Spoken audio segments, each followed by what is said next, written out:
Dans cette vidéo, nous allons appréhender la question du fait religieux, en tout cas la dimension internationale de cette question du fait religieux, savoir comment les problématiques liées au fait religieux se posent dans les différents pays, dans les différentes sphères géographiques, comment elles sont prises en compte également. Alors on va immédiatement mettre de côté une partie de la question, c'est-à-dire la question du fait religieux dans les pays qui sont avant tout des pays religieux, dans lesquels la religion est la source du droit, la source de l'organisation sociale. Je pense à un pays, par exemple, comme l'Arabie Saoudite, qui est organisé en fonction des principes de l'islam. Là, bien évidemment, la question du fait religieux ne se pose pas dans les mêmes termes que dans les pays, on va dire, occidentaux, qui sont organisés autour de principes de laïcité, de neutralité, etc. Alors, on va là s'intéresser à deux sphères. La sphère anglophone, d'un côté, avec notamment les pays nord-américains, le Canada, les États-Unis, l'Angleterre également en Europe, et puis la sphère francophone, la France, la Belgique, pour essayer de voir quelles sont un peu les différences qu'il peut y avoir entre ces deux ensembles. Comment la question du fait religieux se pose là-bas, ici.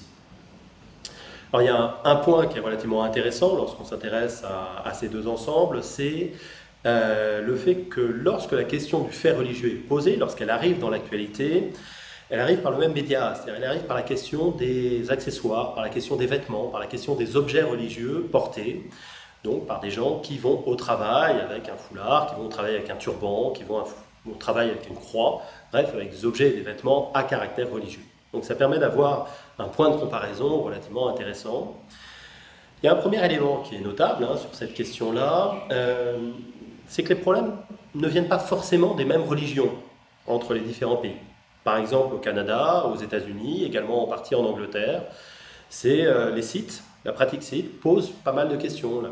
Le port du turban, le port de cheveux très longs, de barbe, le port également de poignards peut poser question, en tout cas pose question au droit, pose question à la politique, pose question bien évidemment aux entreprises, alors que en France par exemple, on l'a déjà évoqué à plusieurs reprises, c'est plutôt les ports de signes musulmans qui interrogent. Néanmoins, dans tous ces pays-là, on va dire dans tous les pays occidentaux, les questions qui sont posées sont un petit peu les mêmes. C'est-à-dire, est-ce que la religion a sa place au travail? Est-ce qu'un comportement qui a une dimension religieuse peut être considéré comme légitime dans l'espace de travail et dans la réalisation du travail? C'est la première question qui est posée. Une deuxième question qui est posée est celle de est-ce que les contraintes religieuses, est-ce que les principes religieux peuvent s'imposer à l'entreprise? Et est-ce qu'à l'inverse, les contraintes de l'entreprise et les principes de fonctionnement de l'entreprise, de l'organisation du travail, est-ce qu'ils peuvent restreindre la liberté religieuse des personnes? Voilà. Troisième question qui est systématiquement posée, c'est la question du prosélytisme. Et enfin, un point commun entre tous ces ensembles, c'est également l'instabilité malheureusement de la jurisprudence, avec une difficulté du droit à stabiliser finalement des règles permettant de discerner ce qui est acceptable, ce qui est autorisé et ce qui ne l'est pas. Alors dans la sphère anglo-saxonne, au Canada, aux États-Unis, en Grande-Bretagne, la question du fait religieux donc, se pose principalement par rapport, enfin s'est posée en tout cas principalement par rapport à la question de la liberté religieuse. Comment une entreprise, dans quelle mesure une entreprise peut restreindre la liberté religieuse. On verra, ça c'est un principe qui est différent de celui qu'on applique en France et qui permet en France de regarder les cas de faits religieux au travail. Aux États-Unis, au Canada, en Grande-Bretagne également, la question qui est posée c'est est-ce que cette entreprise a le droit de restreindre la pratique religieuse d'une personne? Fondamentalement, c'est cette liberté religieuse qui est mise en avant. Alors quelques cas pour l'illustrer, il y a eu pas mal de cas aux États-Unis, je l'ai évoqué tout à l'heure, liés à la religion site. C'est posé la question, est-ce qu'on peut obliger quelqu'un de cette religion à porter un casque par exemple, sachant qu'il a généralement des cheveux très longs, qui représentent une masse importante, qui gêne le port du casque, sachant qu'il met généralement un turban, qu'il enroule ses cheveux dans un turban. Donc voilà, ça pose question bien évidemment. Il y a également le port de la dague, site qui pose problème, parce que laisser rentrer dans l'entreprise quelqu'un qui a un poignard avec une lame d'une vingtaine de centimètres, bien évidemment, ça peut aussi poser question. Alors je vais prendre un cas en dehors de cette religion, qui est dans la religion musulmane. Le cas d'un cas qui est intéressant parce qu'il a été jugé relativement récemment, et il est un peu exemplaire de l'approche américaine. C'est une salariée musulmane qui travaillait dans une entreprise de location de voitures, et qui avait pris l'habitude, au moment du ramadan, de porter un foulard islamique, pour cacher tout simplement ses cheveux. Alors le reste de l'année, elle n'en portait pas, ou vraiment très peu, mais pendant le ramadan, elle se tenait à cette pratique. Survient le 11 septembre 2001, et le ramadan cette année-là arrivant après le mois de septembre, cette salariée commence à porter le voile au moment du ramadan, et son entreprise juge qu'il serait plus opportun finalement de ne pas le faire cette année, et lui demande d'enlever le voile, ce qu'elle refuse de faire, mais elle propose un accommodement, un aménagement qui est de le porter non pas à la mode islamique, mais vraiment comme un foulard enroulé autour de la tête, qui cache les cheveux malgré tout, et de porter un foulard aux couleurs de l'entreprise, avec le logo de l'entreprise apparent sur son front. Et l'entreprise refuse. Alors, bon, il y a différents épisodes, elle finit par être licenciée, s'ensuit des procédures judiciaires, et la salariée, soutenue par une organisation fédérale, rattachée à l'État américain, a fini par obtenir gain de cause, et par être indemnisé par l'entreprise pour les salaires non perçus, les dommages, les intérêts, etc. Alors ça illustre assez bien l'approche américaine, parce qu'on a là véritablement l'idée que la liberté religieuse, la liberté de la personne à porter un foulard islamique s'impose à l'entreprise, et que l'entreprise ne peut pas opposer d'arguments subjectifs. L'entreprise ne peut pas dire « notre politique à nous, c'est la neutralité religieuse ». La neutralité religieuse ici est hors de propos. L'entreprise, la salariée étant musulmane, elle peut imposer à l'entreprise sa liberté religieuse, sa pratique religieuse, quand bien même on serait dans un contexte spécifique. Voilà. Bien évidemment, le droit américain va prendre en compte des questions comme la sécurité, comme l'hygiène également, mais à charge pour l'entreprise de montrer que c'est une contrainte objective avec laquelle l'entreprise ne peut pas dealer en quelque sorte, pour prendre une expression anglo-saxonne, c'est-à-dire on ne peut pas concevoir un aménagement, un accommodement raisonnable de l'organisation du fonctionnement de l'entreprise qui permettent de prendre en compte la contrainte religieuse. Là, la contrainte de l'entreprise s'impose. Dans cette situation-là, on ne peut pas faire autrement. Et c'est presque le seul cas où la justice américaine va reconnaître que la liberté religieuse peut être limitée. Sinon, c'est vraiment la liberté religieuse qui s'impose à l'entreprise, la pratique religieuse s'impose à l'entreprise, et c'est à l'entreprise de s'en accommoder. On retrouve ces principes-là également dans la sphère canadienne, également dans la sphère anglaise, avec deux cas qui sont un petit peu célèbres, parce qu'ils ont été jusqu'à la Cour européenne des droits de l'homme, le cas, et qui ont été jugés en même temps d'ailleurs par la Cour européenne, qui est le cas d'une salariée de la British Airways, qui est une salariée chrétienne, copte, qui pendant des années a porté une croix sous ses vêtements, et puis qui a décidé d'affirmer sa foi de manière un peu plus ostentatoire, et donc de porter sa croix sur ses vêtements. C'est une personne qui travaillait à l'escale, donc qui travaillait en contact direct avec les clients. Le règlement intérieur de la British Airways prévoit une neutralité politique et religieuse pour les gens qui sont en contact avec les clients, donc on lui demande d'enlever sa croix, ce qu'elle refuse. L'entreprise lui propose alors un poste en back-office, donc sans contact avec les clients, où le port de l'uniforme n'est plus obligatoire. Elle refuse, elle va en justice, et après avoir perdu une ou deux fois, elle obtient finalement gain de cause. Et la Cour européenne des droits de l'homme, prenant comme cadre juridique le droit anglais, souligne que là, rien ne justifie qu'on vienne restreindre la liberté religieuse de cette salariée, que ça ne va pas nuire à l'image de l'entreprise, que il n'y a pas une dimension de prosélytisme dans sa pratique, et que l'entreprise peut très bien s'accommoder du port de cette croix, et donc elle a été réintégrée à son poste chez British Airways en salarié d'escale, en contact avec les clients, avec l'autorisation de porter sa croix. Le même jour a été jugé un deuxième cas en Angleterre, qui est le cas également d'une salariée portant une croix au bout d'une chaîne, mais cette fois-ci c'était une infirmière. Et les arguments qui étaient avancés par l'entreprise étaient des arguments d'hygiène. Le fait que la croix pouvait pendre et éventuellement approcher les plaies des clients et infecter les plaies des clients des malades, plus exactement bien évidemment ici. Et donc là, la justice a considéré que cette contrainte sanitaire s'imposait non seulement à la salariée, mais également à l'entreprise. C'est-à-dire que ce n'était pas une contrainte avec laquelle l'entreprise pouvait trouver un arrangement, contrairement au cas de la British Airways. Donc ça, c'est vraiment le principe juridique de la sphère anglo-saxonne. La liberté religieuse s'impose à l'entreprise, et c'est à l'entreprise de s'en accommoder. Et l'entreprise ne peut restreindre la liberté religieuse de ses salariés que si, objectivement, objectivement, les contraintes s'imposent à tout le monde et qu'il n'y a pas moyen de trouver un arrangement efficace pour tout le monde. Dans des pays de la sphère francophone, on a vu la sphère anglophone tout de suite, comment ça se pose dans des pays de la sphère francophone, notamment en Belgique, également bien évidemment en France, qu'on sait être un pays marqué par le principe de la laïcité.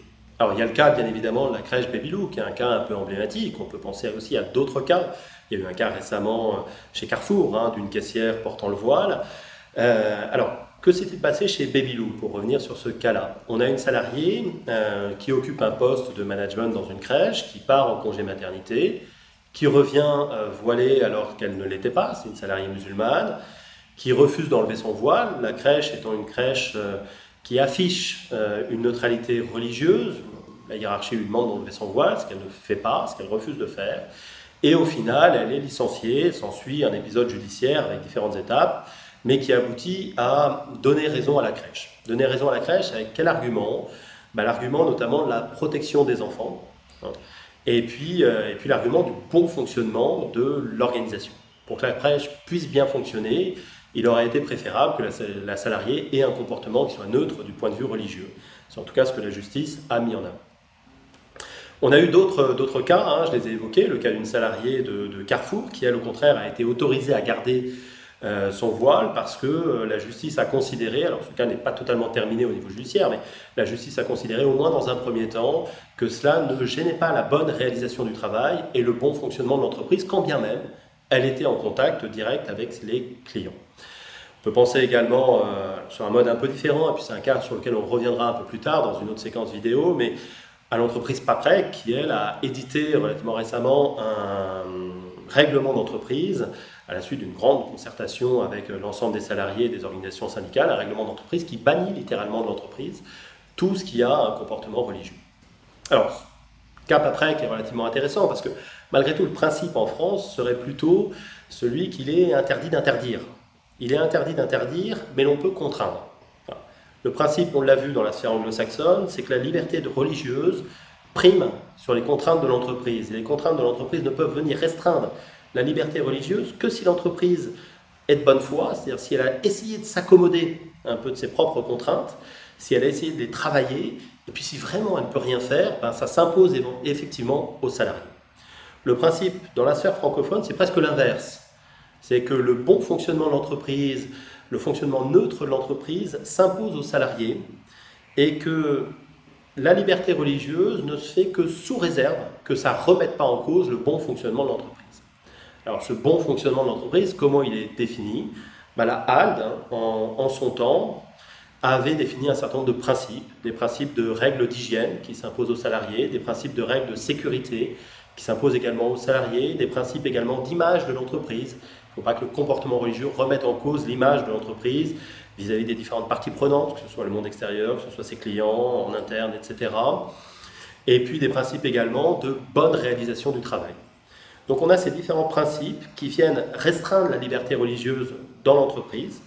En dehors de ces contraintes-là, bien évidemment, le comportement religieux peut être toléré, il peut être même autorisé, mais à condition, encore une fois, qu'il ne remette pas en cause le bon fonctionnement de l'entreprise. Et lorsqu'il s'agit de le prendre en compte, pris en compte par le management, il s'agit là de faire en sorte que le salarié puisse s'accommoder des contraintes de l'entreprise. C'est-à-dire que ce n'est pas comme dans la sphère anglo-saxonne à l'entreprise de faire un travail pour prendre en compte la liberté religieuse, mais là c'est au salarié de faire un travail pour voir dans quelle mesure sa liberté religieuse ne remet pas en cause le bon fonctionnement de l'entreprise. Donc on voit que les principes qui sont mobilisés dans la sphère anglo-saxonne ou dans la sphère francophone sont à peu près les mêmes. Une certaine neutralité du fonctionnement de l'entreprise, une notion d'accommodement, c'est-à-dire qu'il s'agit de s'accommoder des contraintes, une notion également de liberté religieuse, sauf que ce n'est pas tout à fait pareil. Dans le monde anglo-saxon, la liberté religieuse prime. Le principe, c'est de respecter pleinement la liberté religieuse de la personne, voilà, à condition toutefois que ça ne remette pas complètement en cause le fonctionnement de l'entreprise. Mais cette question de remise en cause du fonctionnement de l'entreprise, elle s'appréhende à travers des contraintes objectives sur lesquelles l'entreprise ne peut rien faire, voilà, qui s'imposent complètement à la fois à l'entreprise et aux salariés. Donc, dans la sphère francophone, on part plutôt du principe que le comportement au travail et le fonctionnement de l'entreprise est un fonctionnement neutre, que les comportements au travail sont neutres, politiquement, religieusement, etc. Et s'il doit y avoir une dimension religieuse dans le comportement du salarié, elle ne doit pas s'imposer à l'entreprise et elle ne doit pas remettre en cause le bon fonctionnement de l'entreprise, et il revient au salarié de s'accommoder de ce bon fonctionnement de l'entreprise. Alors en conclusion de cette vidéo, on peut revenir sur les différentes questions qu'on avait posées au départ. Une des questions que l'on avait posées était celle de la question du prosélytisme. Et là, la réponse est relativement simple. Le comportement de prosélytisme est banni à la fois dans le monde anglo-saxon et dans le monde francophone. Faire religieux au travail n'est pas banni, mais imposer son fait religieux aux autres de manière active, de manière agressive, contraindre les autres à avoir un comportement religieux, profiter de l'espace de travail et de la possibilité d'avoir un discours managérial, syndical, etc. pour tenir un discours religieux et tenter de convaincre les autres personnes, ça en revanche sont des pratiques qui sont interdites, que ce soit aux États-Unis, au Canada, en Belgique, en France. Une deuxième question que l'on avait posée était celle de la légitimité du comportement religieux. Est-ce qu'il y a la place au travail pour un comportement qui a un caractère religieux? On a vu qu'il y a un certain nombre de limites, mais que le principe c'est quand même celui de la liberté religieuse. Appréhendé différemment dans la sphère anglo-saxonne et dans la sphère francophone, mais malgré tout le principe de la liberté religieuse, on peut effectivement avoir un comportement qui a une dimension religieuse aux États-Unis, et c'est à l'entreprise de s'en accommoder, dans les limites du raisonnable et du faisable. Et en France, également, en respectant les contraintes de l'entreprise, on peut avoir un comportement religieux. Donc là, la réponse, dans tous les cas, est non. On ne peut pas interdire le comportement religieux au travail, même si, bien évidemment, il y a des limites qui permettent de décider ce qui est acceptable ou non acceptable. On y reviendra dans une autre vidéo. En conclusion, on a vu dans cette vidéo que la question du fait religieux se posait de manière différente dans différents pays, dans différentes sphères géographiques. On va maintenant s'intéresser un petit peu à l'histoire. Est-ce que cette question du fait religieux qui se pose aujourd'hui s'est également posée dans le passé, et de quelle manière?